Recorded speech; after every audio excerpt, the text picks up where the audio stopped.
सब कुछ अमीरों के हाथ में है और वो अमीर मुट्ठी भर अमीर इस देश के गरीबों को कुचल के उनको लेवल क्लास बना के देश में राज करना चाहते हैं। ये लोग तो चल गया, नहीं चले गए देश में, बिल्कुल नहीं चले गए देश में। हम हर जिला देश में ये अमीरों का देश नहीं है, ये सिर्फ अमीरों का देश नहीं है। इसमें अमीर को इतनी इज्जत मिलती है, अपनी गरीब को मिलनी चाहिए, लेकिन मिलेगी कब? जब राजकाज में आप लोग आ जाओगे। मेरी बात को आप याद रखें। और अगर आप राजकाज में नहीं आए तो रेप और हत्या होने के बाद, जुर्म जाति होने के बाद भी न्याय नहीं मिलता, तैयार नहीं मिल जाती। आप लोग जानते हो, देखते हो।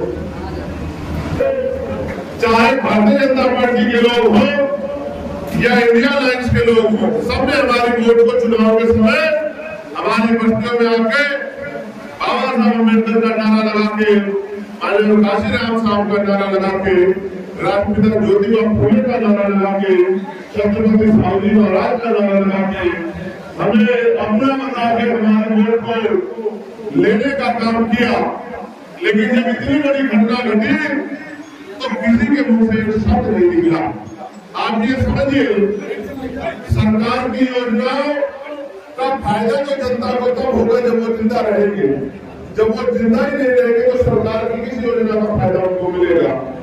आज उत्तर प्रदेश में जिस तरह का गुंडा राज चल रहा है, जिस तरह के तानाशाही ऑर्डर दिए जा रहे हैं, कहीं ठेलियों पर नाम लिखवाया जाता है, कहीं माथे पर जाति धर्म लिखा जाता है, कहीं अधिकार मांगने में लाठियों से पीटा जाता है, कहीं किन्हीं गलियों में, गांव में बहन बेटियों में जुर्म ज्यादती होती है, नौजवान सड़कों पे रोजगार के लिए तरफ है, कोई सुनने वाला नहीं है। पढ़े लिखे नौजवानों को नौकरी की मांग करने में लाठियों से पीटा जाता है। कोई भर्ती आती है तो घोटाला हो जाता है, कोई भर्ती पूरी हो जाती है तो आरक्षण में घोटाला हो जाता है, कहीं कहीं पर 69,000 शिक्षक भर्ती जैसा घोटाला होता है। जहाँ हमारे हिस्से के अधिकार को सत्ता में बैठे लोग छीनने का काम करते हैं। उत्तर प्रदेश में क्या कोई हमारी बात को उठाने वाला विधानसभा में है? तो नहीं है तो हमें दर्द तकलीफ को समझना चाहिए कि अगर नहीं है तो हमें उसको तैयार करना चाहिए, करना चाहिए। सोचो, एक तरफ दिल्ली में केंद्र की भाजपा सरकार से आंख से आंख मिला के आपके अधिकारों के लिए चंद्रशेखर आजाद लड़ेगा,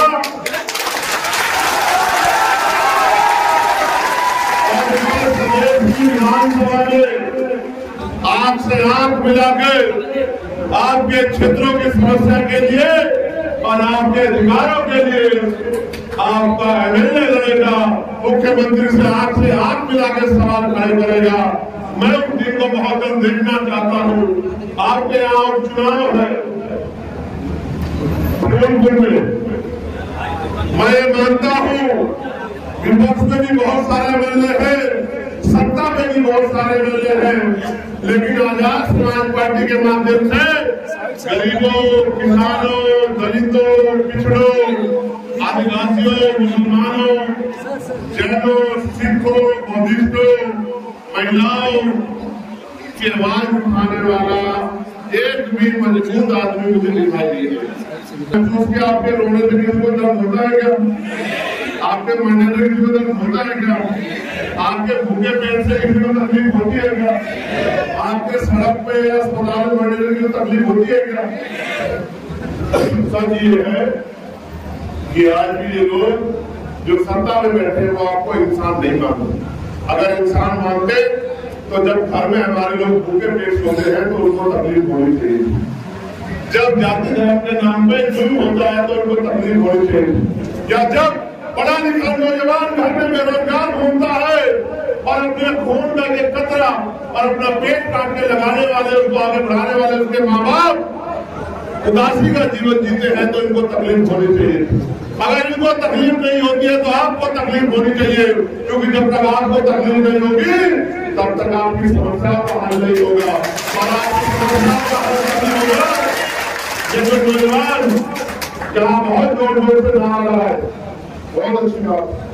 अगर वाकई में ही तुम्हारे अंदर खुददारी है, वाकई में तुम्हारे अंदर महापुरुषों का गुण है, वाकई में अगर तुम्हारे अंदर संघर्ष करने की हिम्मत है, तो फिर आज के बाद अगले 1 महीने सोना पर सही रहे, जब तक कुल चुनाव में तुम फूलपुर से आजाद समाज पार्टी का निर्णय जिता कर नहीं देते, तब तक मेरे आने में तो आप गुस्सा दिखाते हो और मेरे जाने के बाद घर में चैन से लेट जाते हो, तो फिर मैं मानूंगा कि अभी आप अपनी राय रवि को तैयार करें। देखो, काम उसको बताया जाता है जो नौकर होगा, मालिक नौकर को काम बताता है, नौकर काम करता है उतना जितना बताया जाता है। आप सब लोग मालिक हो, ये पार्टी आपकी है, ये संगठन आपका है, ये पार्टी किशोर जी के कहने की नहीं है, ये पार्टी सौरभ जी के कहने की नहीं है, ये पार्टी हमारी बहनों के कहने की नहीं है, ये पार्टी हर एक बहुजन समाज के आखिरी व्यक्ति की है, उस व्यक्ति की है जिसके तन में भले ही एक कपड़ा कम हो, लेकिन वो भी सम्मान का जीवन जीना चाहता है। हर एक उस व्यक्ति की है जिसके सर में भले ही पक्की छतरियां हो, लेकिन वो भी इज्जत की जिंदगी चाहता है। और बाबा साहब अम्बेडकर ने क्या कहा था, political power is the master की, राजनीतिक सत्ता वो चाबी है जो आपकी सारी परेशानियों का हल कर देगी। आप में से कितने लोग हैं जो चाहते हैं कि हमें रोजगार मिलना चाहिए? हाथ उठा के बताओ।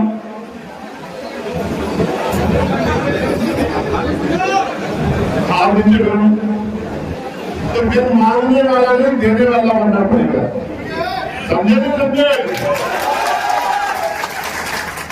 वोट हमारा, राज तुम्हारा, नहीं चलेगा, नहीं चलेगा। और सोमवार को मेरी बजट में स्पीच है।